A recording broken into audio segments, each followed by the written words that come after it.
sobre ele agora unção de mestre, ó Pai, que ele possa falar aos nossos corações e que todo mal contra ele caia por terra agora, que desapareça o homem Darley, mas que agora prevaleça o servo Darley para ensinar a tua palavra aos nossos corações. Abençoa a família dele, esconde atrás do Senhor a vida dos filhos e da esposa agora, Deus, eu te peço em nome de Jesus, amém. Amém. A paz do Senhor, igreja abençoada. Quantos estão felizes de mais uma vez estar na igreja podendo adorar o nosso Deus? Amém. Como eu sempre falo, é uma alegria muito grande e uma responsabilidade maior do que a alegria estar aqui em cima. Mas, como a pastora Marisete falou, é o Senhor, não sou eu. De mim não vai sair nada para você, mas do Senhor nós cremos que sairá grandes coisas. E o tema da lição de hoje, orgulho prejudica a vida espiritual, baseado na carta à igreja de Laodiceia, daria um seminário aí de um final de semana inteiro. Mas nós vamos, em nome do Senhor Jesus, discorrer sobre esse tema nesse período. Nós temos a alegria também de contar com a equipe da projeção lá em cima, glória a Deus. Você que não tem a sua revista, abre a sua Bíblia no livro de Apocalipse, capítulo 3. Apocalipse, capítulo 3, do versículo 14 ao versículo 22, que é o texto que fala sobre carta à igreja em Laodiceia. Quantos acharam aí na Bíblia? Diz amém. Diz assim: ao anjo da igreja em Laodiceia escreve: estas coisas diz o Amém, a testemunha fiel e verdadeira, o princípio da criação de Deus. Conheço as tuas obras e que nem és frio nem quente. Quem dera fosse frio ou quente. Assim, porque és morno e nem és quente nem frio, estou a ponto de vomitar-te da minha boca. Pois dizes: estou rico e abastado, e não preciso de coisa alguma, e nem sabe que tu és infeliz, sim, miserável, pobre, cego e nu.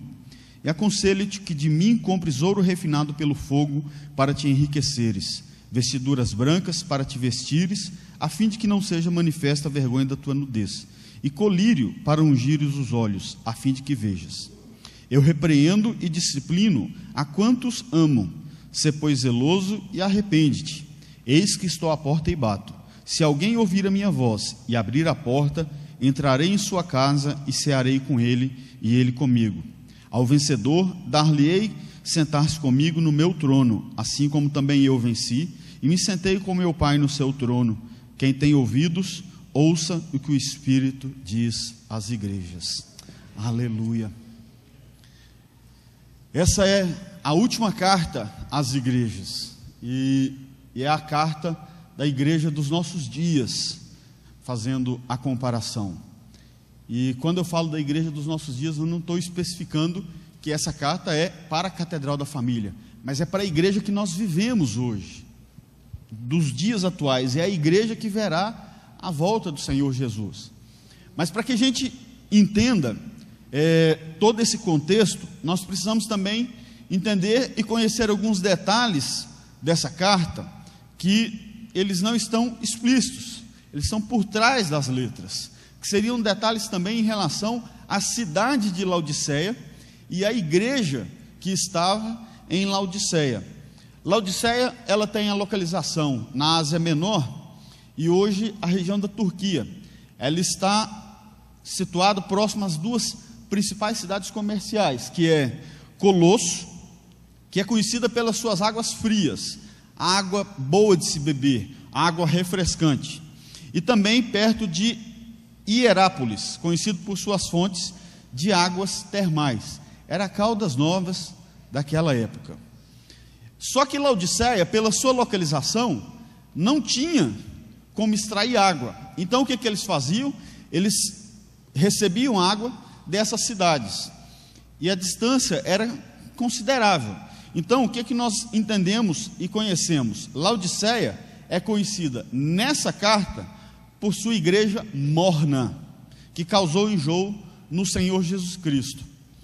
Quantos aqui, e eu estou falando isso dentro da palavra também, mas quantos já passaram um mal-estar, fala assim, agora eu vou vomitar, e você dá aquela ânsia de vômito e não sai nada? Pastor, que nojeira, mas entendam o que eu vou dizer. É isso que o Senhor está querendo dizer. Eu estou a ponto de vomitar. Essa igreja causou ânsia de vômito, causou enjoo no Senhor Jesus. Essa igreja, eu tomo aqui a liberdade de dizer que causou vergonha. Acho que Jesus, eu aprendi a usar de vez em quando, e eu gosto quando o pastor Zé Marques usa, né? Deus olhando lá do parapeito da eternidade. Acho que, tomando a liberdade, ele deve olhar para aquela igreja e falar, foi eu que fiz, e está agindo desse jeito, e deve ter tido ânsias de vômito. Os crentes de Laodiceia eram ricos e abastados materialmente, como muitos crentes são hoje. Tem muito crente que é muito rico. Irmãos, e você quando fala que é crente rico, eu não estou falando de gente que ganha 10 mil, não. Estou falando de gente que ganha 120 mil, 200 mil por mês. Estou falando de gente que ganha quase 800 mil, 1 milhão de reais por mês. Pastor, não tem. Irmãos, Goiânia é uma cidade muito rica.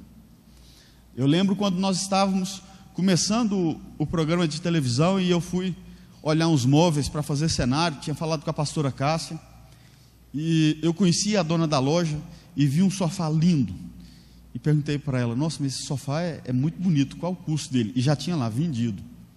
Ela falou assim para mim, eu tive que colocar essa placa de vendido, porque já tem encomenda de mais 4, e está dando briga, 25 mil reais o sofá. Aí a gente fala assim, será que tem gente rica em Goiânia? 25 mil reais para comprar um sofá, não é nada, gente. Mas essas pessoas eram muito ricas, porque eles estavam morando num centro comercial, num centro financeiro. Agora eu quero lembrar para você também o seguinte, ser rico não é pecado. Durante muitos anos foi pregado que ter dinheiro, que ser rico era o fim do mundo, era você servir ao diabo. Você pode sim ser bem sucedido financeiramente, você pode ser rico e abastado, mas Deus é o seu Senhor, e não o seu dinheiro ser o seu Senhor, como era com os crentes em Laodiceia. Uma outra coisa que nós precisamos entender, porque tudo que o Senhor faz, Ele não faz por mero acaso, existem razões, e quando ele escreve essa carta, e usando alguns termos, ele está expressando também aquilo que é inerente ao povo em Laodiceia. O significado da palavra Laodiceia pode ser definido como povo que governa, ou julgamento do povo. E isso, é claro, se aplica ao estilo de vida que aquelas pessoas levavam. Como assim, pastor? Eles eram crentes que estavam na igreja, mas os seus caminhos não eram traçados por Deus. Antes, eles andavam pelos seus próprios caminhos. Eles iam na igreja simplesmente por ir e ainda criticavam outros crentes. Será que isso tem alguma semelhança com o que nós estamos vendo hoje em dia? O que significa isso? Ir na igreja, mas viver pelos seus caminhos. Você está na igreja, você não falta um culto, mas você é um religioso. Às vezes a pessoa senta no banco, assiste, e só assiste, ele não se entrega para o culto de louvor e adoração a Deus. E ser o seu caminho traçado, não por Deus, mas por você mesmo, por mim mesmo, é que lá fora é outra vida. Não, eu sou crente aqui dentro da igreja, eu venho aqui, eu assisto o culto, ouço as palavras, recebo uma oração, agora não vem misturar as coisas não. Ser crente é uma coisa, trabalho, escola, faculdade, não, aí é outra coisa. A gente tem que colocar cada coisa no seu lugar. Sabe por quê? Porque você está se envergonhando. As pessoas estão se envergonhando de falar, eu sou crente, eu sirvo a um Deus verdadeiro. E lá fora nós escondemos, nós pegamos o nosso rótulo de crente e coloca no bolso. Mas quando é preciso, porque aí dá status, e hoje você falar que é evangélico é muito bonito, mas eu já falei aqui uma vez e volto a repetir, do jeito que as coisas estão indo, Daqui uns dias você vai ouvir falar assim: qual que é a sua religião? Eu sou evangélico não praticante. Lembra, eu fui católico. Meu sonho criança, eu queria ser padre. E eu sempre ouvia: não, eu sou católico não praticante. Aí aqueles que iam para a igreja são os carola, né? Não, aquele ali é católico de carteirinha. Eu quero ser crente de carteirinha, mas não a carteirinha que nós recebemos aqui, mas eu quero ter a minha identidade revelada no céu. Você, querido, tem que ter a sua identidade revelada no céu, porque a hora que o demônio se levantar e falar assim: vou jogar uma tentação para ver se essa mulher é crente mesmo. Fala: não vou lá não. Eu sei que eu vou dar com a cara na porta, porque a porta do coração dele já está fechada para mim. Eu quero ser crente, sim. Eu quero ter o cartão de membro da igreja, quero sim, glória a Deus por isso. Mas eu quero ser reconhecido lá fora como servo do Senhor. Eu quero ser reconhecido no céu. Eu quero que você seja reconhecido no céu como um crente fiel, como um homem ou uma mulher de Deus. Não um homem ou uma mulher que vem para o culto e lá fora ninguém nem sonha que você é crente porque você se esconde. Não, nós seremos conhecidos como uma igreja fiel ao Senhor, como uma igreja que teme a tua palavra, que segue os seus mandamentos. Amém? Pastor, não é fácil. Não é não, irmãos. É difícil, mas nós vamos vencer. Na carta nós vemos algumas palavras que são muito marcantes: ouro e riqueza, a roupa, né, as vestiduras brancas, o unguento ou colírio, o cear com o Senhor, o vencedor e o trono de Deus. E nós vamos aqui, dentro da lição, nós vamos estudar todos esses conteúdos. Agora, por que essa comparação da água morna com a igreja de Laodiceia? Se você vê, passa para o próximo, Fred. Aqui não está muito nítido, mas essas figuras depois você pode acessar o site da igreja também. São os aquedutos de Laodiceia. São túneis revestidos de pedra, tá? Eles eram ou submersos ou imersos ou na superfície, e a água passava por aí. Agora, pela distância, o que acontecia? Mesmo, tá, de Colossos, que tinham água fria, pela distância o sol aquecia a água. Então a água chegava em Laodiceia já morna. Outro detalhe: como era de pedra, e muita dessa região da Turquia, da região onde estava localizado Laodiceia, tem muitos minerais. Essa água também, além de chegar morna em Laodiceia, ela chegava com um gosto quase que salino. Era um gosto amargo, por causa da pedra. O que acontecia? A água não era potável. Laodiceia então era conhecido como uma cidade de água não potável. E ontem a pastora Marisete me ligou, a gente trocando umas informações, e eu fui atrás da seguinte informação: os efeitos da água morna e salgada. E eu encontrei algo muito interessante, queridos, porque essas pessoas, elas bebiam as águas dessas fontes e causavam ânsia de vômito. Essas pessoas bebiam porque estavam com sede, mas logo depois elas começavam a vomitar. E eu fui atrás disso. E existe uma receita para desintoxicar de envenenamento, que é você beber água morna com sal, ou você beber água oxigenada volume 10, que vai ter o mesmo conteúdo, que vai te causar ânsia de vômito em menos de 1 minuto. Se você beber um copão de água morna com sal, ou um copo de água oxigenada volume 10, dentro de 1 minuto você está vomitando. E essas pessoas passavam por isso todos os dias. Agora você imagina uma cidade rica, uma cidade abastada, não ter água, beber para vomitar. Assim era o sentimento que o Senhor Jesus estava tendo com a igreja que estava em Laodiceia. Ele estava a ponto de vomitar. E eu faço um paralelo aqui, e esse paralelo não é um paralelo meu, tá? O que nós lemos em João capítulo 3, versículo 16? Porque Deus amou o mundo de tal maneira que deu o seu Filho unigênito para todo aquele que nele crê não pereça, mas tenha a vida eterna. E eu fazendo um paralelo, porque nós lemos em Apocalipse 3,16, tá? Que ele está a ponto de vomitar. E eu tomei a liberdade de reescrever, né? E imaginar da seguinte maneira: eu, Senhor Jesus, dei a vida pela minha igreja, para que todo aquele que nele no nome de Jesus crer, possa ser salvo. Mas como você não tem se comportado de maneira digna, como você tem virado as costas para o Senhor Jesus, eu estou a ponto de esquecer o que eu fiz e te vomitar da minha presença. Queridos, nós temos que tomar muito cuidado com o que nós temos feito. A canção que a irmã cantou aqui agora, nós precisamos buscar ser santos como o Senhor, esquecer os valores mundanos. Uma curiosidade sobre Laodiceia: ela foi destruída e abandonada durante as guerras entre os muçulmanos da Idade Média, e suas ruínas permanecem abandonadas até hoje, como se fosse uma cidade fantasma. Hoje nem tanto, até por causa da caça, mas alguns séculos atrás, você andava nas ruínas de Laodiceia, você só encontraria raposas e restos mortais.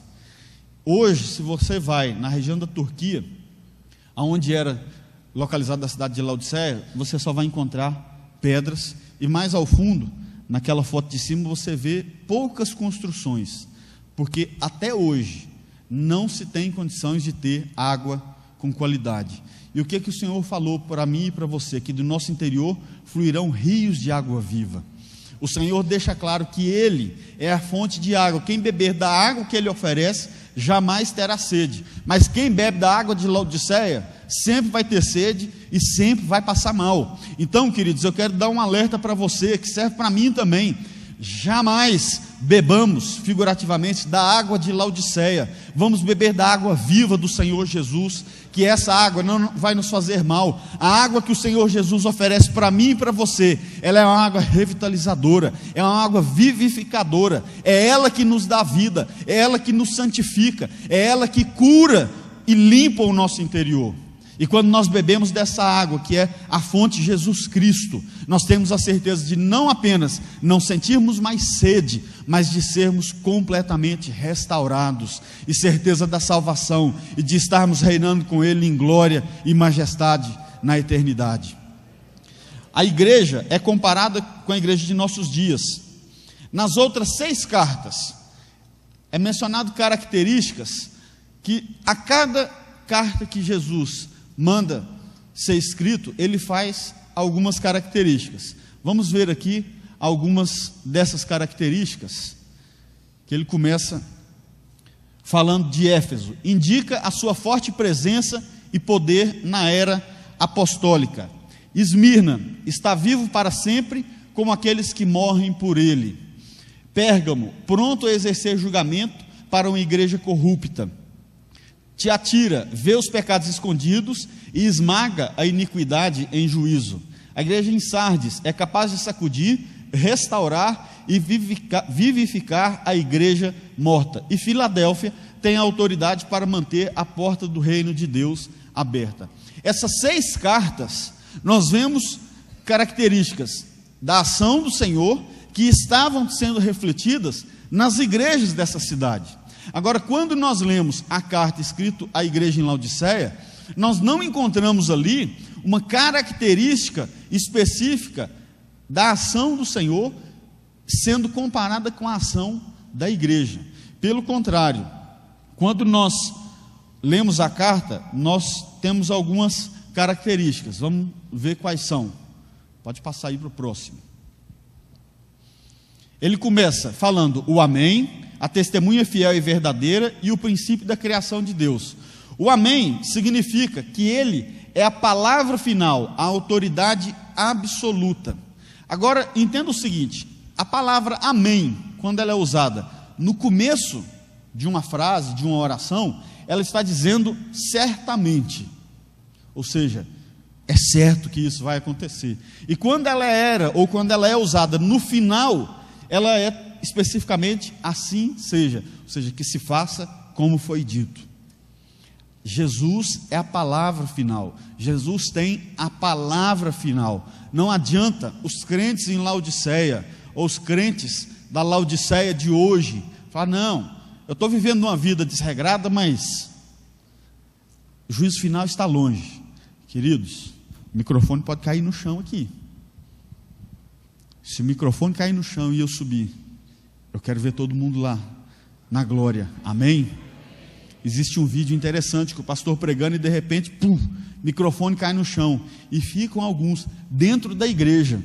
Por quê? Porque a palavra final é do Senhor Jesus. A palavra final não é minha, a palavra final não é sua. Não adianta eu olhar para você e falar assim: você está salvo. Você não, irmão, você toma cuidado, eu acho que você vai ficar. Não, a palavra final, o amém, é do Senhor Jesus. A testemunha fiel e verdadeira, ele é a personificação da fidelidade e da verdade. Ele garante e cumpre as suas promessas. Jesus, ele é a verdade. Em Cristo não há mentira, em Cristo não há meias palavras, em Cristo não há, vou rodear aqui para ver como que eu, não. O que Jesus tem para falar para você, ele fala com clareza. O que Jesus tem para falar para você, ele não vai ficar contornando a situação e vai falar: deixa eu ver como que eu vou falar para esse filho, para essa filha minha, que ele está pecando, que ele está me desagradando. Não, ele vai chegar para você e falar: filho meu, você está me desagradando. Ou ele vai chegar para você e falar: servo bom e fiel. Mas no nome de Jesus nós vamos ouvir dele: servo bom e fiel. Amém? Abre sua Bíblia comigo no livro de João, Evangelho de João, capítulo 1.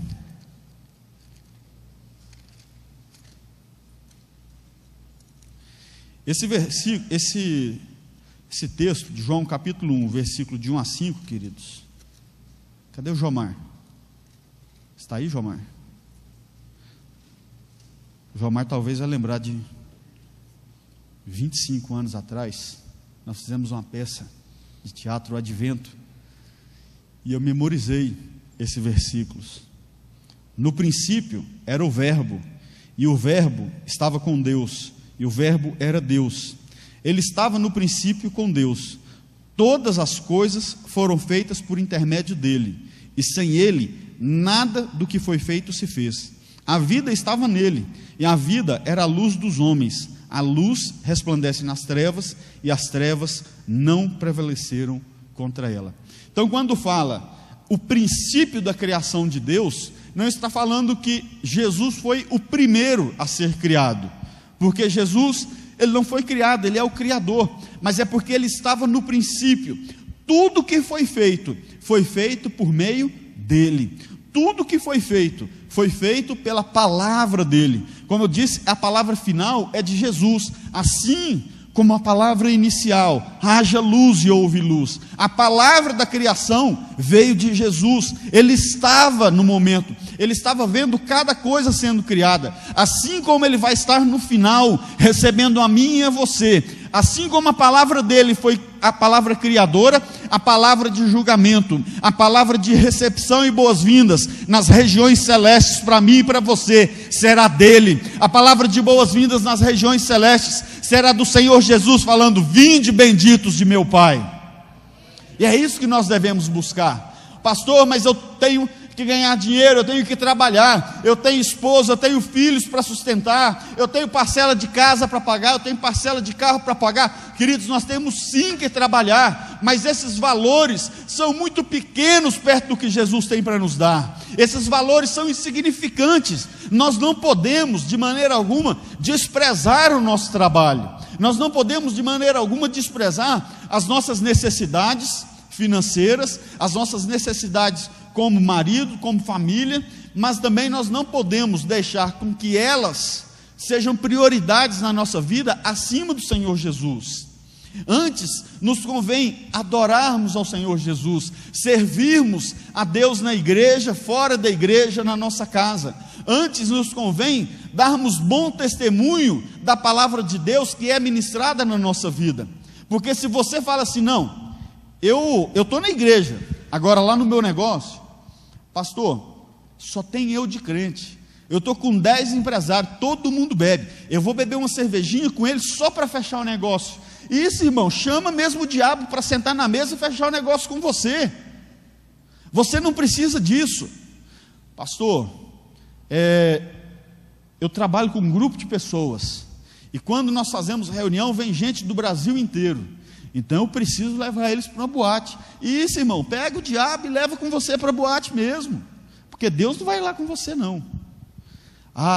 Quando vem aquele grupo de pessoas lá do Brasil inteiro, eu tenho que fazer uma festa para eles. Aí eu tenho que chamar um go-go boy, aquele fortão que dança, tem que dançar uma moça bonita também. Isso, irmão, chama o diabo para fechar o negócio com você, porque Deus não vai estar nesse negócio não. Você não vai orar e jejuar a Deus. Eu quero fazer diferença, eu quero ser diferente, eu quero que as pessoas vejam que os meus negócios estão sendo bem-sucedidos, que a minha família é bem-sucedida, não porque eu estou aceitando aquilo que eles impõem, mas porque eu estou aceitando a tua palavra sendo ministrada na minha vida, e eu estou ministrando a tua palavra na vida deles. Eu trabalhei um tempo, queridos, com venda de cosmético para salão de beleza, e eu vou falar um negócio para vocês, não é fácil. E um dia, o vendedor que começou a trabalhar com a gente, ele virou para mim e perguntou: Darley, o que você faz que você entra no salão? Ele ficou 1 semana e meia andando comigo. Você entra no salão e os caras não mexem com você. Falei: primeiro, porque eu sou muito feio, e segundo, porque eu não dou liberdade. Falei: rapaz, e eu vou usar aqui a expressão que ele usou comigo, que eu ministrei na vida dele naquele dia. Rapaz, essas bibas chegam e me abraçam, fica esfregando em mim. Falei: porque você deixa, você tem que ser diferente, você tem que fazer diferença na vida deles. Esse homem foi ficando sem graça, mas queridos, eu vou respeitar a opção que eles tiveram, eu vou respeitar, eu não vou agredi-los, mas eu tenho um caráter de Cristo forjado em mim, eu não vou me contaminar com as brincadeiras, com as piadinhas, com os costumes que eles têm. Eu não preciso fazer isso para vender. E graças a Deus, queridos, até viajar para Manaus sem pagar nem a Coca-Cola, eu viajei, tudo por conta. Dormi bem, comi bem, bebi Coca-Cola geladinha, fui de avião, sem gastar um centavo. Por quê? Porque eu estava fazendo a diferença no meio daquelas pessoas. E eu e você precisamos fazer isso. Agora, a igreja em Laodiceia, ela era uma igreja rica, era uma igreja abastada, mas espiritualmente pobre. Então nós começamos a ver os resultados dessa pobreza espiritual. E quando nós lemos o versículo 17 da lição, de Apocalipse 3,17, diz: como dizes, rico sou e estou enriquecido, e de nada tenho falta, e não sabes que és um desgraçado e miserável, pobre, cego e nu. Queridos, mas que contraste. Eu tenho tudo que eu quero, eu já alcancei tudo que eu queria na vida, eu não preciso de mais nada. Eu tenho um bom emprego, eu tenho um bom carro, eu tenho uma boa casa, o meu saldo na conta corrente é do gerente me ligar e perguntar onde é que ele vai investir meu dinheiro. Mas e aí? Como que está a sua vida com Deus? Como que está a sua vida com o Senhor? Você não precisa de mais nada nessa vida, você não sente falta de nada nessa vida, mas como que está o seu interior com o Senhor Jesus? Como que está a minha e a sua vida com o Senhor? O que está te faltando que o Senhor pode fazer para você? E o que você pode fazer para o Senhor? Já que nós, e aqui vou me incluir também, profeticamente, somos tão ricos, não temos falta de nada, e lá fora, a Catedral da Família é conhecida como a igreja dos ricos, eu tomo posse disso, mas eu quero dizer para você, nós somos tão ricos, e nós estamos fazendo o que com a nossa riqueza? Ajuntando tesouros aqui na terra, aonde o fogo consome, aonde a traça consome, e onde deveríamos ajuntar tesouros, que é no céu. Nós temos ajuntado esse tesouro, queridos, porque o Senhor Jesus foi muito claro, que nós devemos ajuntar tesouros no céu. Esses homens, essa cidade era rica, mas eles eram pobres, eles eram miseráveis, eles eram falidos espiritualmente. A vida espiritual deles não significava nada, era uma vida de superficialidade, sem determinação. Vem na igreja por vir, se der para ir na igreja eu vou, se não der, tudo bem, vou ficar em casa assistindo Fantástico. Achei interessante, o pastor Salmo usou a expressão aqui quarta-feira, era Trindade Goianésia, né, pastor? Vou ficar assistindo Trindade Goianésia, misericórdia, irmãos. Não dá para entender se assistir Trindade Goianésia em vez de vir para o culto. Eu queria entender o que tem de mais importante, domingo, 6 horas, até 8h15 da noite, que você não pode vir para a igreja. Eu queria entender o que tem de mais importante no domingo de manhã, onde nós temos a oportunidade de estudarmos a palavra do Senhor, de sermos enriquecidos com o conhecimento do Senhor. O que pode ter de mais importante para a gente não estar na escola dominical? Eu vou abrir um parênteses. Aí você fala, pastor Darla, a pastora Juliana não está aqui hoje, cadê ela? Ela hoje está formando, queridos, faz parte da formatura dela. Mas ela, antes de eu sair, ela virou para mim e falou assim: vai com Deus, Deus te abençoe, Deus te use. Eu sei que, graças a Deus, eu tenho uma mulher que ora e que intercede por mim, não só quando eu estou aqui em cima, mas quando eu estou aí embaixo também. O crente de Laodiceia é um religioso. Ele está longe de ser um adorador. E às vezes ele chega até a se incomodar com a adoração. Às vezes, quando o irmão começa no meio do louvor, e outro dia eu estive buscando um documento em outra igreja, eu tive que ficar lá uns 10 minutos durante o louvor, porque o pastor não podia assinar o documento. Irmãos, e eu ouvindo uma mulher gritando: Jesus, eu te amo, Jesus, o Senhor é lindo, eu te adoro. Eu falei, deve ser um adolescente, né? Glória a Deus. A hora que eu olho para o lado, ela deve ter nada, uns 60 anos de idade. A mulher esguelava, queridos. A mulher gritava: Jesus, eu te amo, eu te adoro, Jesus. E aquilo mexeu comigo, porque às vezes nós nos incomodamos com a adoração de quem está do lado.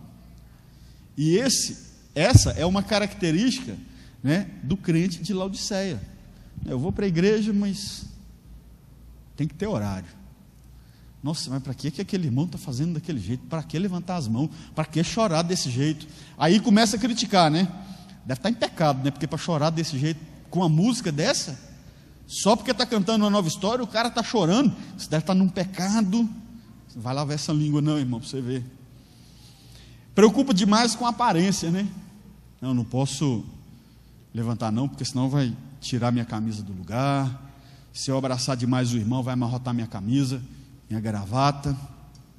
Irmão, não preocupa com a aparência não. Você está com medo de amarrotar o terno? Tira o terno e adora o Senhor e pula na presença do Senhor. Glorifica esse Deus maravilhoso, porque se você não se envergonhar dele, ele não vai se envergonhar de você. Preocupa também com o ritual. Mas peraí, as crianças têm que ser dispensadas antes das ofertas. O pastor errou, não, fugiu. Irmãos, o mais vale adorar o Senhor. Se as crianças vão ser liberadas antes ou depois da oferta, se os avisos vão ser dados depois da oferta ou antes da oferta, nós estamos aqui para adorar o Senhor. Tudo que for feito aqui é para engrandecer o nome do Senhor.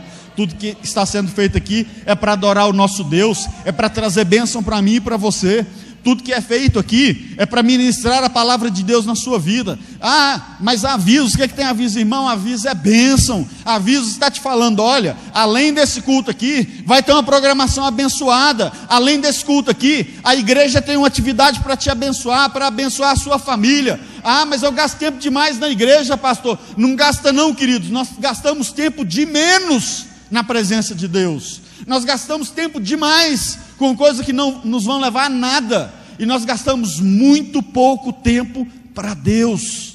E nós vamos mudar isso no nome do Senhor Jesus. Eu preciso mudar isso na minha vida, você precisa mudar isso na sua vida, mas juntos.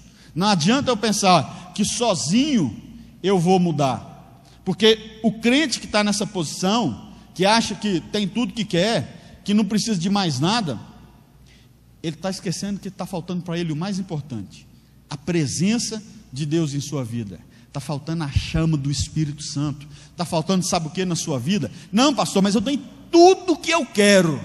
Mas na hora do louvor, na hora da palavra, você sentar perto daquele irmão, você não vai ouvir um aleluia, um glória a Deus, um amém. Sabe por quê? Está te faltando a unção pentecostal do Espírito Santo de Deus. Está te faltando o Espírito Santo de Deus pegar você aí, e não é pôr um foguinho não, é te incendiar, irmão. Está faltando o Espírito Santo de Deus falar assim: hoje eu vou passar uma vergonhinha santa nele. É do Espírito Santo de Deus pegar você aí. Você está no meio, e não estou apontando para um ou para outro, você está aí no meio dos bancos sentado, quietinho, caladinho. Sabe o que está faltando para você? O Espírito Santo catar você aí, colocar você para falar em línguas, e você vir sapateando nesse corredor aqui, sapateando sem nem preocupar com quem está pregando, com quem está adorando, porque você está tomado pela presença do Espírito Santo de Deus.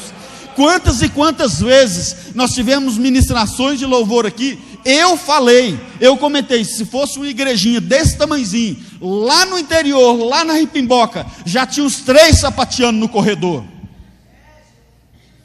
Queridos, às vezes nós somos chamados para pregar em Paris, Cida de Goiânia. E outro dia, essa semana, a minha esposa teve que entregar um convite de formatura para o tio dela. E foi ela e uma prima. Ela falou: Darley, tem um setor em Aparecida que chama Terra Prometida. Quem conhece? Alguém aí já ouviu falar? É longe, irmão, é longe. Ela falou assim: eu fui muito para lá do Terra Prometida. Eu falei: você andou demais. Queridos, o dia que eu ministrei lá, eu me senti o Silas Malafaia. Tinha gente pendurada na janela, né? E a Juliana pega no meu pé, porque cabe 20 pessoas na igreja, tinha 26 nesse dia. Mas quando eu comecei a pregar e a ministrar a palavra de Deus, eu falei: Deus, eu quero isso para a minha vida. O povo glorificando o Senhor, gritando aleluia, mas não aquele que você fala assim: irmãos, e aquela mulher não valia nada. Aí aparece o irmão: glória a Deus. Aquele homem não prestava, aleluia. Não, as pessoas vivendo a pregação, vivendo aquilo que estava sendo ministrado. Nós precisamos mudar a nossa adoração. Ah não, eu tenho um status. Joga seu status no lixo, vem para a casa do Senhor desarmado, vem para a casa do Senhor para adorar. Porque são crentes autossuficientes, como de Laodiceia, que não vão herdar as promessas do Senhor. Porque crentes como os de Laodiceia, eles dizem o seguinte: a hora que você fala sobre discipulado, sobre acompanhamento, sobre aconselhamento, fala assim: eu dar satisfação da minha vida para alguém? Ou então eles vão falar assim: eu não preciso de ninguém para me aconselhar. Aí está aí, batendo cabeça, dando errado, aí faz negócio errado. E na hora que o negócio não dá certo, e o pastor Salmo que o diga, né? Aí vem: pastor, fiz negócio com fulano, mas deu tudo errado. Como é que pode? Como é que o irmão fez isso comigo? Na hora de fechar o negócio, não veio procurar nenhum dos pastores: pastor, ora por mim, estou fechando um negócio de tantos mil reais, estou fechando uma negociação, intercede por mim, vamos colocar essa negociação na presença do Senhor. Não vem, mas na hora que a bomba estoura: pastor, e agora, o que eu faço? Autossuficiente. Nós precisamos um dos outros, nós precisamos interagir como corpo de Cristo. Ah não, mas eu tenho até intimidade com o irmão aqui, mas ele não é pastor, mas é servo. A pessoa que está do seu lado é um homem, é uma mulher de Deus, é uma pessoa que pode ter afinidade, estreitar relacionamentos. Irmão, eu estou fechando um negócio, me ajuda em oração. Irmão, eu vou fazer um exame médico, estou preocupado, me ajuda em oração. Procura conselho, procura estar junto com os irmãos, procura interagir como corpo de Cristo. Nós sozinhos, queridos, nós não fazemos nada, nós não somos ninguém se nós andarmos sozinhos. Os crentes, como os de Laodiceia, eles ostentam sua riqueza e seus bens materiais, seus altos cargos, seus altos salários, mas na verdade tudo isso demonstra o quê? Um vazio interior. E nós tivemos experiência de conhecer pessoas assim, muito bem arrumado, muito engravatado, muito cheiroso, um carro do ano, e sempre dando testemunho: ah, porque eu troquei meu carro, agora eu estou com um carro zero, ah, porque bateram no meu carro, porque fizeram isso no meu carro. Não, mas eu já me deu outro carro, e muito melhor, porque eu estou com tantas empresas agora eu fecho negócio de milhões, agora eu sou chamado para dar palestra, agora eu sou chamada para dar aula na faculdade e tal, e só ostentando. Mas quando você falava assim: vamos para a vigília? Ah, não posso, sabe, eu tenho um negócio.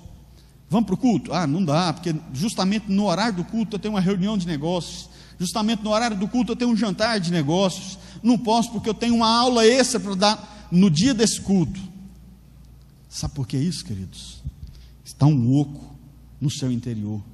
Essas pessoas, elas ostentam muita riqueza, muito status, muita posição social, posição financeira, mas lá dentro é um sepulcro caiado, fétido, morto. Por dentro é um morto espiritual, por dentro é um cadáver, não tem nada, não sabe nem qual que é a diferença entre Deus e Jesus. Fala, tem diferença? São 2 ou são 3? Falta fazer perguntas assim desse nível. Sabe por quê? Porque não conhece nada do Senhor, não tem intimidade com o Senhor. Aí quando você fala assim, vamos orar, irmão ou irmã, ora aí. Ah não, eu sou tímido. Existem sim os tímidos, mas no caso dessas pessoas, não é timidez, é porque a sua intimidade com Deus é tão pequena, ou quase nada, que vai orar o quê? Ele não tem vida de oração, não tem vida com Deus. A sua vida é com o seu dinheiro e com a sua posição social. Deus, se sobrar tempo, que não sobra, vai ficando para trás. É tempo de buscar a verdadeira riqueza, igreja. É tempo de buscar a riqueza que vem do Senhor. É tempo de começar a juntar o nosso tesouro no céu. Precisamos trabalhar? Precisamos. Mas vamos começar a juntar tesouro no céu. Vamos começar a ser conhecidos como homens e mulheres que fazem uma diferença na geração. Eu tive um amigo no Senac, e uma moça começou a passar mal. Estava numa reunião e ele tinha ido para o banheiro. A hora que ele entrou na sala, que a mulher deu um grito. Ele não! Aí todo mundo pensou que a mulher estava brigando por ele, né? Que não queria nem estar perto dele. Como a gente era crente, tinha um grupo bom de crentes lá naquela época, nós percebemos que ela estava passando mal porque estava endemoniada. Aquele rapaz estava num jejum mais de 10 dias. Eu quero ser conhecido assim. Eu quero que você seja conhecido por isso. Que quando nós passarmos num lugar, enfermos sejam curados. Quando nós passarmos num lugar, o reino dos céus, mas que o diabo olhe e saiba quem sou eu e quem é você. Eu quero que o diabo olhe para mim e para você, e ele veja o meu nome na minha identidade, mas lá depois do meu nome está escrito, Filho de Deus, Filho de Jesus Cristo. Eu quero que a minha identidade, que a sua identidade espiritual seja conhecido, tanto pelo reino dos céus, quanto pelos demônios. Eu quero que você, igreja abençoada, seja conhecida por Deus como um homem, como uma mulher que ora, mas eu quero também que você seja conhecida pelo diabo como um homem e uma mulher que ele não pode se meter não, porque se ele caçar confusão com você, ele não vai dar conta. Amém? O crente de Laodiceia, ele era reconhecido pelo orgulho, pela ignorância, pela autossuficiência e pela complacência, pela tolerância, por aceitar tudo. Não, mas a cervejinha, o cigarrinho, mas o que tem, né? Eu dou razão para aquele irmão até sair com outras mulheres, porque a mulher dele nem o capeta aguenta. Não, irmão. Você não tem que ser tolerante com o pecado, não. Você não tem que ser tolerante com o diabo, não. Pecado é pecado, pronto, acabou. Se você não sair dessa vida, você vai para o inferno. Não, eu até vi o irmão ou a irmã em pecado, mas a vida é dele. Deixa, não vai fazer diferença. Irmão, vai lá, faz diferença na vida dele, faz diferença na vida dela. Irmão, quero orar por você. Por quê? É porque eu estou sabendo a vida que você está levando. O cara vai dar uma gelada, a irmã vai dar uma gelada, mas seja bênção, sabe? Não tem que ser complacente, não. Sabe por quê? Se você for tolerante, se você for complacente, você está sendo cúmplice. Você sabe que seu irmão está com a vida torta, está levando uma vida de pecado e está tolerando. Você está sendo cúmplice, está pecando junto. Então nós não podemos ser tolerantes com pecados, nós temos que ser radicais contra o pecado. Nós temos que ser e buscar ser totalmente oposto à igreja que estava em Laodiceia. Nós temos que ser e buscar ser uma igreja que o Senhor vai olhar para nós e falar assim: eu me alegro com essa igreja, porque é uma igreja rica, é uma igreja abastada, mas tem se preocupado com a obra social, tem se preocupado em resgatar os perdidos, tem se preocupado em levar tanto o pão que alimenta o físico, quanto o pão que alimenta a alma e o espírito. O Senhor vai olhar para nós, igreja, e vai se alegrar, porque eu e você estamos aqui fazendo a obra, eu e você estamos aqui fazendo diferença na sociedade perdida. Ele vai se alegrar porque eu e você temos a preocupação de resgatar vidas para o Senhor. Quando nós falamos em abrir casa de recuperação, quando a pastora Cássia expõe o sonho que ela tem de ver pessoas lá internadas, sendo recuperadas, não é simplesmente, e entenda, para que amanhã saia uma notícia no jornal de que uma igreja criou uma casa de recuperação, ou que saia uma notícia no jornal que o índice de marginalidade diminuiu, que o índice de uso de droga diminuiu. Não. Quando a igreja tem essa preocupação, é porque a igreja tem uma preocupação de ver vidas sendo restauradas, vidas sendo salvas, famílias sendo levadas para o Senhor. E é isso que nós temos feito, e buscando o Senhor, que o Senhor se alegre com as nossas atitudes, com o Senhor se alegre com aquilo que nós temos feito, e nos corrija com aquilo que nós achamos que é certo e não está te agradando. Esse é o papel de uma igreja que adora o Senhor, é o papel de uma igreja que se preocupa em fazer aquilo que vai agradar ao nosso Deus. E quando eu e você fazemos isso, nós estamos pegando e falando: igreja em Laodiceia, nós não temos nada a ver com você. Aí nós vamos ter, semelhantemente, a igreja de Filadélfia, a igreja do amor, a igreja que vai fazer com que as portas dos céus e a porta do reino de Deus esteja aberta para toda criatura. É isso que nós devemos fazer. Mas como, pastor? Buscando a riqueza espiritual, buscando a humildade, porque o orgulho, querido, ele vai sim ser prejudicial ao corpo de Cristo. Não, eu não vou ajudar. Eu, por exemplo, estive como pastor dos adolescentes. Hoje é o pastor Gustavo. Aí eu vou virar e falar assim: problema dele. Eu não sou pastor de jovens, vou ajudar o pastor Carlos Abreu e os líderes, problema dele. Irmãos, se chamar para ir no acampamento, a gente vai. Se precisar de carregar equipamento, a gente vai. Se precisar orar, a gente ora. Sabe por quê? Nós precisamos cooperar uns com os outros. Nem eu, nem você estamos num cargo ou numa posição maior do que o outro. Laodiceia se achava muito justa, mas olha aqui, o orgulho chegou ao ponto de não enxergarem os seus problemas. Não, mas nós estamos muito bem, nós somos uma igreja rica, olha a nossa estrutura. Aí Jesus olha e vê o estado real, uma igreja fraca, cega e infrutífera. Uma igreja que não dá frutos, querido, ela vai morrer. Isso que eu coloquei aqui, Laodiceia contar com a ajuda de Roma, olha o que o orgulho de uma cidade afeta também a igreja. Eu falei para vocês que Laodiceia foi destruída com a guerra, e ela poderia contar com os tesouros de Roma para fazer a sua reconstrução. Só que a cidade era tão rica, os seus moradores eram tão ricos, que eles desprezaram a ajuda do governo romano. Não preciso não, tem dinheiro aqui para fazer por nós mesmos. Foram lá com dinheiro próprio e reconstruíram a cidade. O que eu trago para vocês? Assim como Laodiceia precisava contar com a ajuda de Roma, precisamos contar com a ajuda e apoio uns dos outros. Entenda isso, queridos. A autossuficiência, ela é prejudicial para mim, ela é prejudicial para você. Não preciso de ninguém para me ajudar não, eu dou conta de resolver meu problema sozinho. Não dá não, queridos. Você precisa de alguém que interceda por você.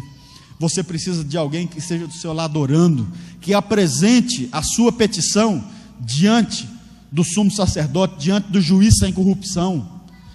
Você precisa de alguém que possa estar lado a lado com você, pagando o preço, jejuando, orando. Você precisa de alguém que possa te dar esse apoio.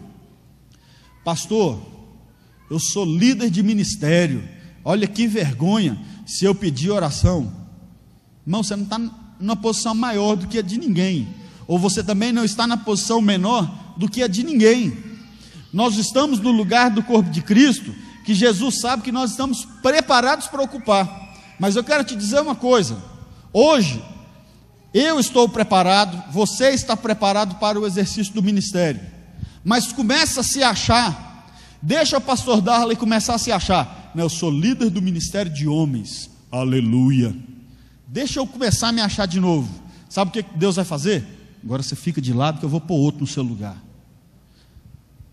Deixa você que é líder de ministério começar a se achar. Ah não, eu sou diácono, eu sou presbítero, eu não vou ficar ali trazer água, isso é papel de diácono, eu não vou fazer isso não, eu sou presbítero. Começa a se achar, irmão, para ver se Deus não coloca outro no seu lugar. Não se humilhe diante do Senhor, não. Senhor, eu estou aqui. Se for para trazer água, amém. Se for para pegar papel toalha lá no banheiro e enxugar um copo d'água que derramou aqui, amém. Se for para recepcionar, amém. Se for para ajudar nas câmeras, na filmagem, eu estou aqui para servir. Não, eu não vou filmar, não. Eu sou obreiro. Ué. E tudo que é feito aqui, queridos, precisa da ajuda de todos. Eu quero dizer para você que ninguém é melhor do que ninguém. Você é parte essencial para o funcionamento dessa engrenagem chamada Igreja do Senhor. Vira para a pessoa e fala, que está do seu lado, e fala assim: sem você, essa igreja não funciona. Quer uma prova disso?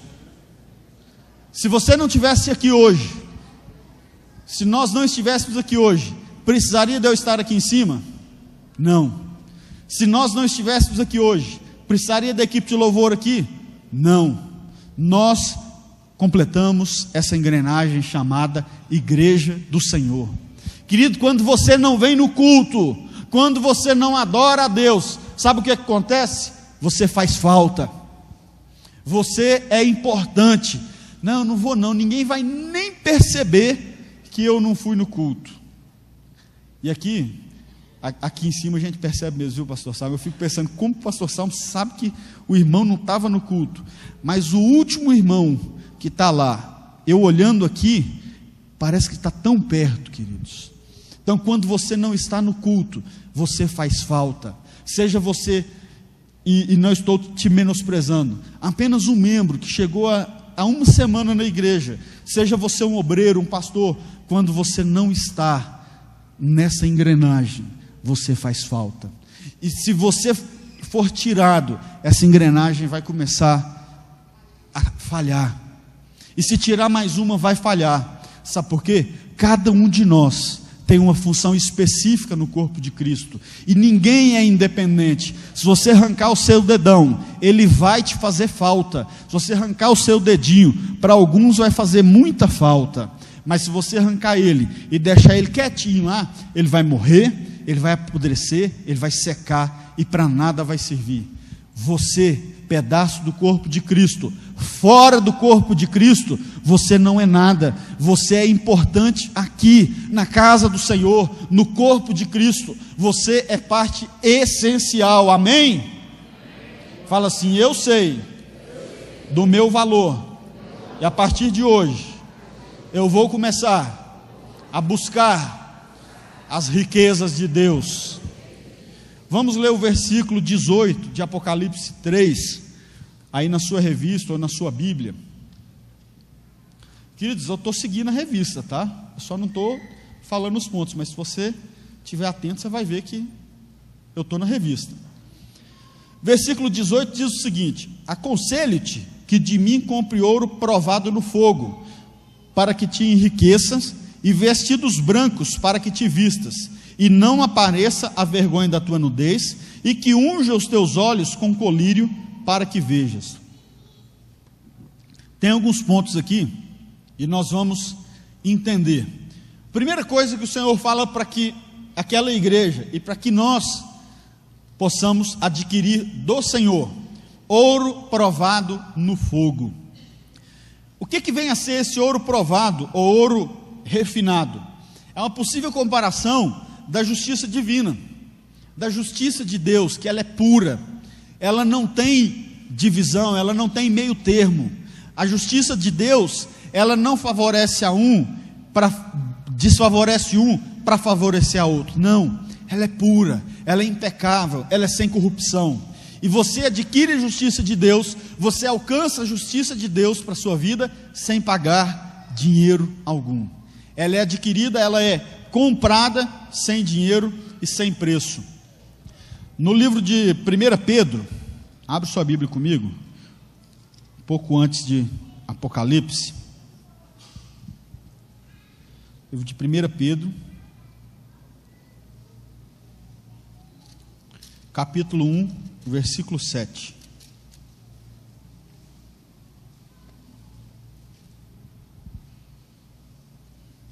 E você vai entender o que é esse, o que Pedro fala sobre esse ouro provado, ouro refinado pelo fogo. 1 Pedro, capítulo 1, versículo 7. Para que, uma vez confirmado o valor da vossa fé, muito mais preciosa do que ouro perecível, mesmo apurado por fogo, redunde em louvor, glória e honra na revelação de Jesus Cristo.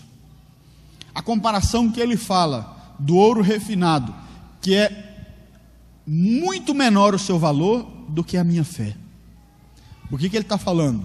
Coloque a sua fé em ação, coloque a sua fé em prática. Aquilo que você tem aprendido do Senhor, comece a colocar em prática. O ourives, querido, quando ele pega o ouro, quando ele pega a prata, ele começa a balançar aqui numa colher específica, e ele vai derretendo, e as impurezas vão se soltando. Sabe, quando ele entende, ele percebe que aquele ouro, ou a prata, né? A prata às vezes ela vai reluzir mais, mas o ouro também, ele entende que ele está puro, é quando ele olha para aquele ouro e vê o seu rosto refletido nele.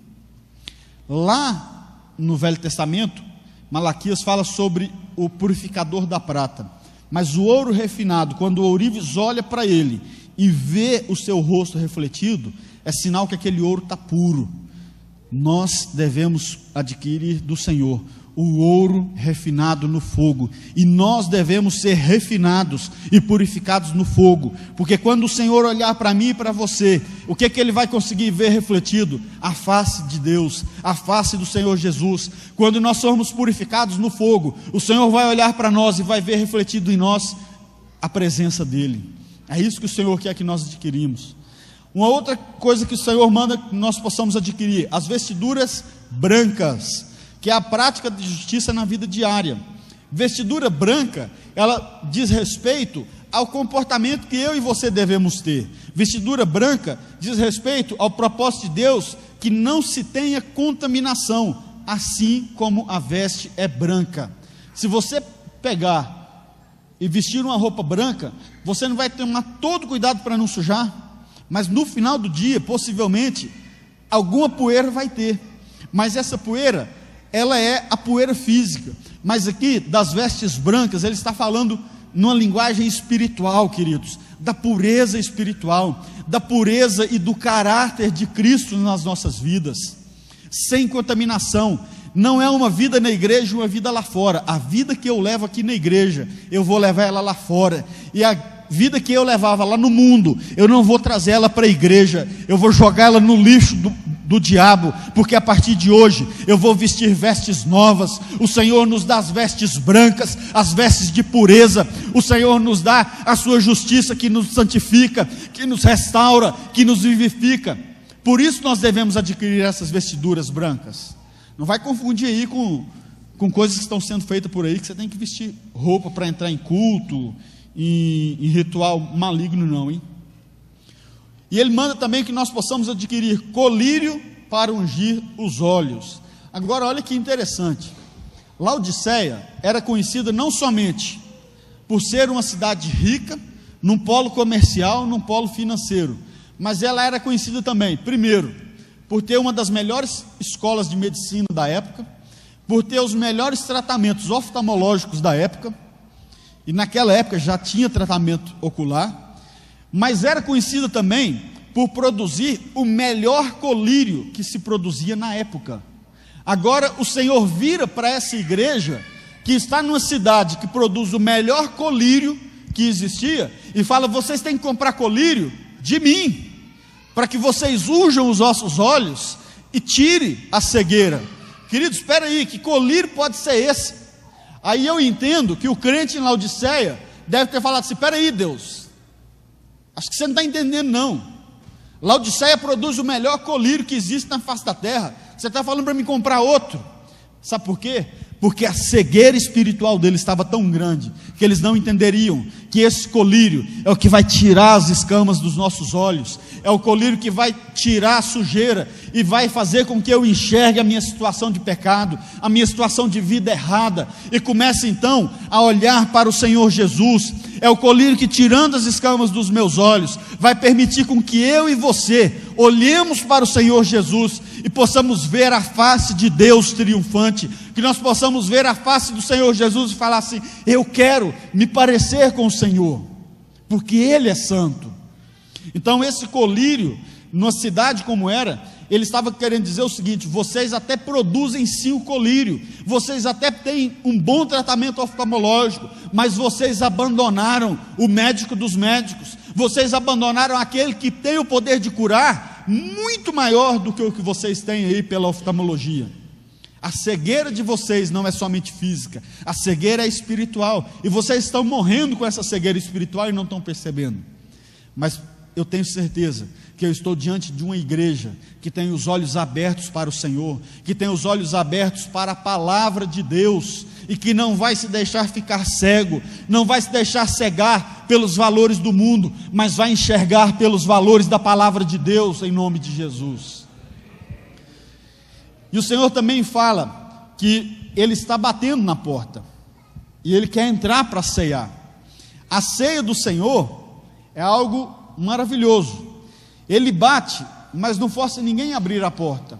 Ele não está ali, e Ele não vai empurrar a porta, Ele não vai meter o pé na porta. Ele está batendo, e o Senhor é educado. Enquanto eu e você não abrirmos a porta, Ele não vai entrar. Enquanto eu e você não convidarmos: Senhor, vem para dentro, entra, Senhor, eu estou abrindo a porta da minha casa, eu estou abrindo a porta do meu coração, entra, Senhor, venha cear comigo, venha ter comunhão comigo, com a minha família. Se nós não fizermos isso, o Senhor vai ficar do lado de fora. Ele entra na casa e habita com o que obedece o quê? A palavra de Deus. O Senhor também, Ele não vai permanecer numa casa aonde Ele é bem-vindo somente aos domingos, na hora do culto. O Senhor não vai querer morar numa casa que Ele é muito bem-vindo quando você e eu estamos diante dos nossos pastores, diante dos nossos irmãos da igreja. Senhor, o pessoal da igreja vai vir aqui hoje, é dia de grupo familiar, eu até reservei uma cadeira, o senhor pode vir que vai ter lugar para o senhor. Acabou o grupo familiar, Senhor, dá licença, vou guardar a cadeira, semana que vem o senhor volta, porque agora não dá não, Senhor, agora eu vou quebrar o pau aqui em casa. O Senhor não vai querer nem ser visita numa casa dessa, quanto mais ser morador.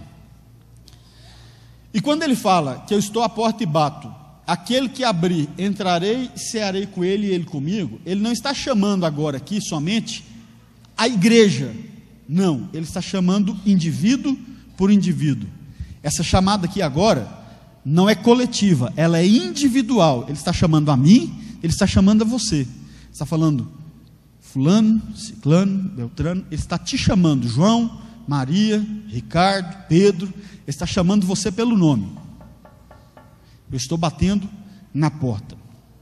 E nós vemos também, queridos, que quando Ele nos chama e fala para nós abrirmos a porta, o que nós devemos entender? Que todo homem é senhor. Preste atenção nisso aqui. Passa para o próximo, por favor. Jesus não citou nenhuma doutrina errada e nenhum pecado de imoralidade. Essa igreja, ela foi criticada pelo orgulho e a autossuficiência, ou seja, pelo comportamento, tá? Pode passar. Volta um pouquinho. Aí, deixa ali. Você é senhor da casa do seu coração. Entenda isso que eu vou dizer. O meu coração e o seu coração, ele é uma fortaleza que precisa ser aberto. Mas só eu e você temos a chave. Não adianta eu falar assim: hoje eu vou abrir o coração da irmã Marina, hoje eu vou abrir o coração do irmão Jair, do Daniel. Não. Eu posso joelhar e pôr minha boca no pó aqui e orar, mas quem vai abrir o seu coração é você. Nesta manhã, quem vai abrir o seu coração para Deus é você, não sou eu. Só você tem a chave. O seu coração é uma fortaleza e nós precisamos entender que nós temos que abrir. É tempo de mudar as atitudes e deixar de ser espectador de culto e passar a ser adorador. É tempo de buscar o trono da glória de Deus. Quando nós buscarmos o trono da glória de Deus, é porque nós estamos buscando ser vencedores. Ser vencedor, queridos, é ter o privilégio de reinar com o Senhor. Você sentar à mesa do rei é privilégio. Agora, você sentar no trono junto com o rei é um privilégio ainda maior. É sinal que eu e você estamos vencendo dia após dia. Na carta à igreja de Laodiceia, ele não cita nenhuma doutrina errada. Ele não fala que ele estava servindo aos outros deuses, que ele estava mexendo com macumbaria, com invocação a espíritos, invocação aos mortos. Não. Ele não fala que ele estava com pecado de imoralidade. Ele não falou, vocês estão corrompendo os costumes de homem com homem, mulher com mulher.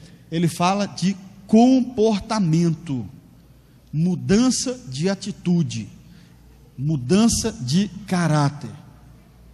E o Senhor nos ensina, pode passar para o próximo aí, que nós devemos comprar todas essas coisas dele. Abre sua Bíblia comigo no livro de Isaías, capítulo 55. Nós já vamos ler aqui para encerrar.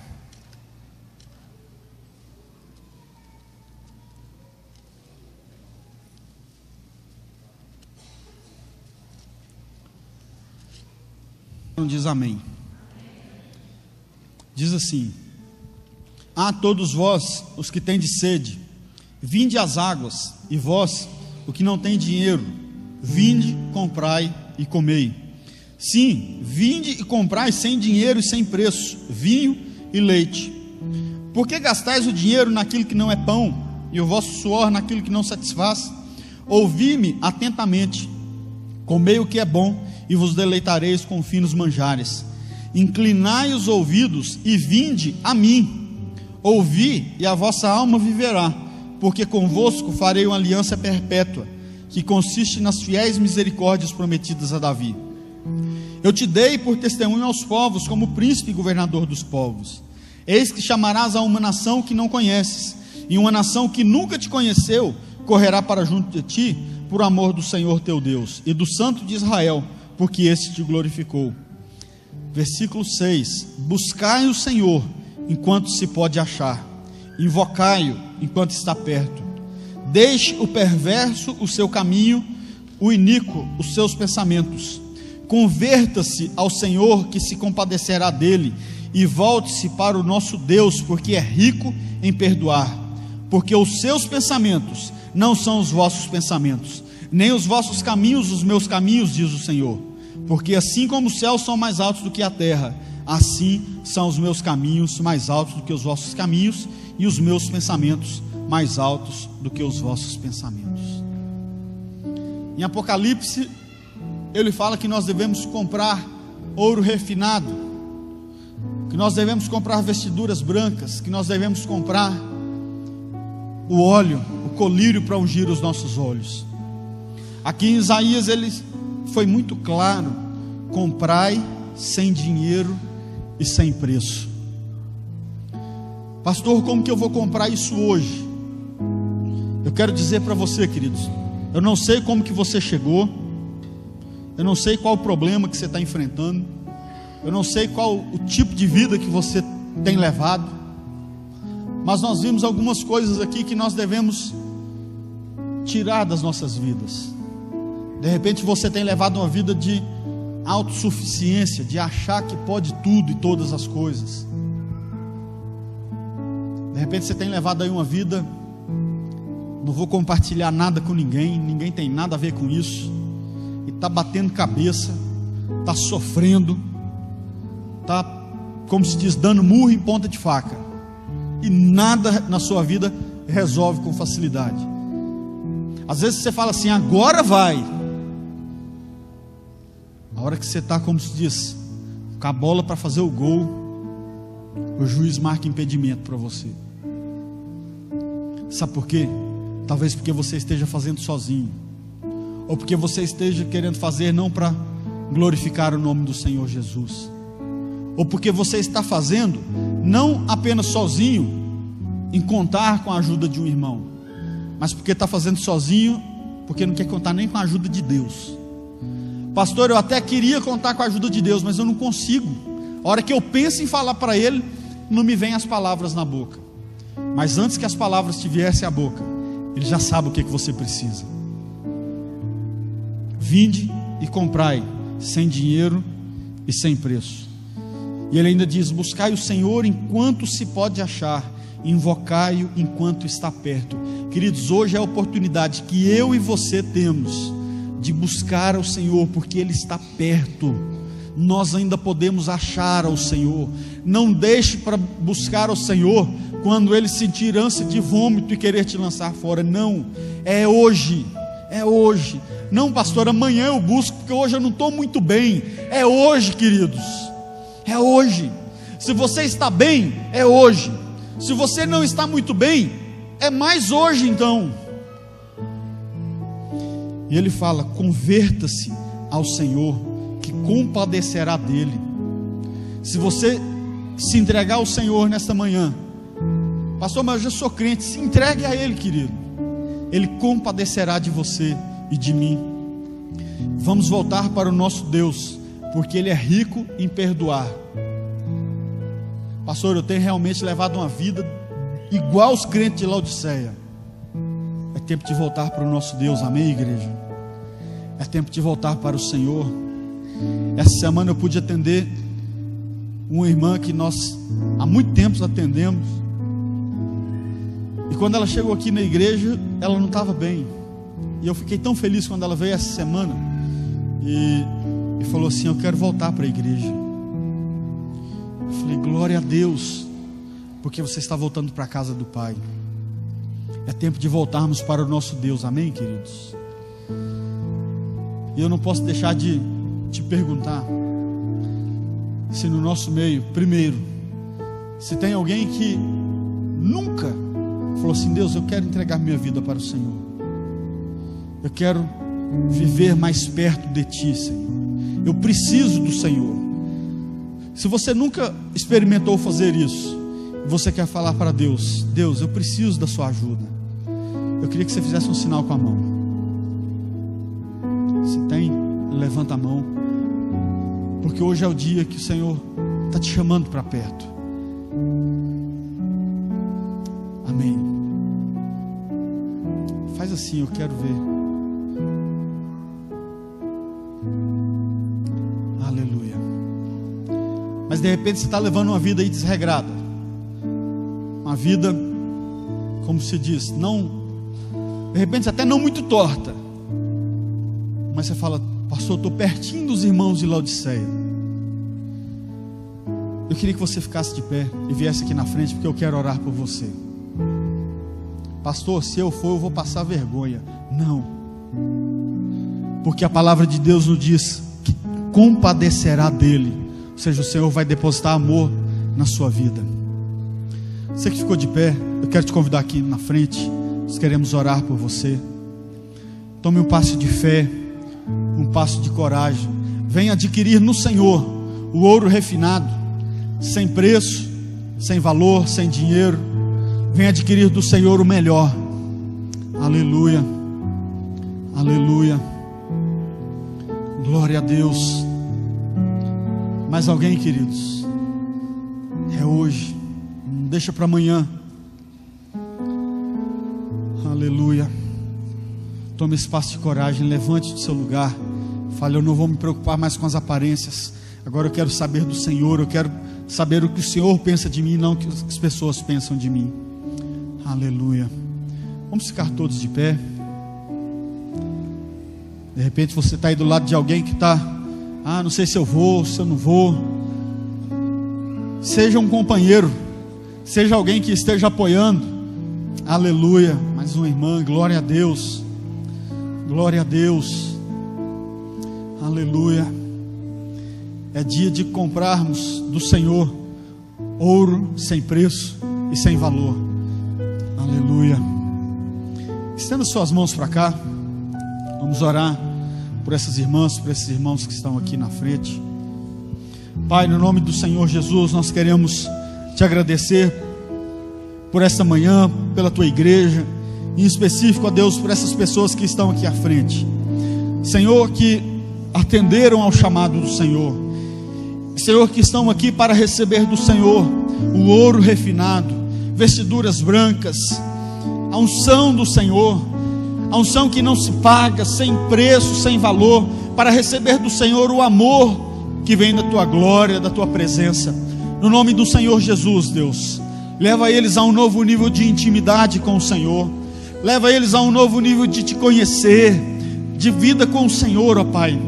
Que as minhas irmãs e os meus irmãos, a partir de hoje, tenham em ti, ó Deus, o socorro sempre presente, e que a partir de hoje, Deus, tira deles toda a autossuficiência, tudo aquilo que eles têm tentado pelas suas próprias mãos e não têm alcançado, que eles alcancem com o Senhor e no Senhor, ó Pai. Nós declaramos a bênção de Deus sendo estabelecida na vida desses irmãos, e se estenda a sua bênção, Senhor, para suas casas, para suas famílias, e que em tudo ele alcancem, ó Deus, o sim de Deus como resposta. Deus, entre com providência, aquilo que precisa ser feito, Senhor. O Senhor conhece a causa, a petição de cada um deles, mas eu declaro no nome do Senhor Jesus, o Senhor é o juiz sem corrupção, e assina hoje o decreto da vitória, da área financeira, da área espiritual, da saúde, do relacionamento familiar. Eu creio, ó Pai, que o Senhor está assinando hoje, nesta manhã, o decreto da vitória desses irmãos. Senhor, estenda a sua bênção de vitória sobre a nossa igreja, sobre cada um de nós aqui nesta manhã, e que nós possamos, ó Deus, entender que sem o Senhor nós não somos nada, Pai, que nós precisamos do Senhor. Papai, nós queremos te agradecer pela oportunidade de estarmos na tua casa mais uma vez. Obrigado, Jesus, tu és lindo, tu és maravilhoso. Espírito Santo, obrigado porque o Senhor está no nosso meio. Abraça-nos nessa manhã com os teus braços de amor, que nós possamos sentir o amor do Senhor nas nossas vidas, ó Pai, e que nós possamos mudar a nossa atitude em relação ao Senhor. Deus, leva-nos, ó Pai, a partir de hoje, não sermos mais espectadores do culto, mas sermos adoradores, que te adoram em espírito e em verdade, ó Pai, porque só o Senhor é digno de louvor e adoração. Aleluia, aleluia. Aplauda o Senhor, queridos, e fala comigo assim: Senhor, obrigado. Fala, eu te adoro, Jesus. Aleluia.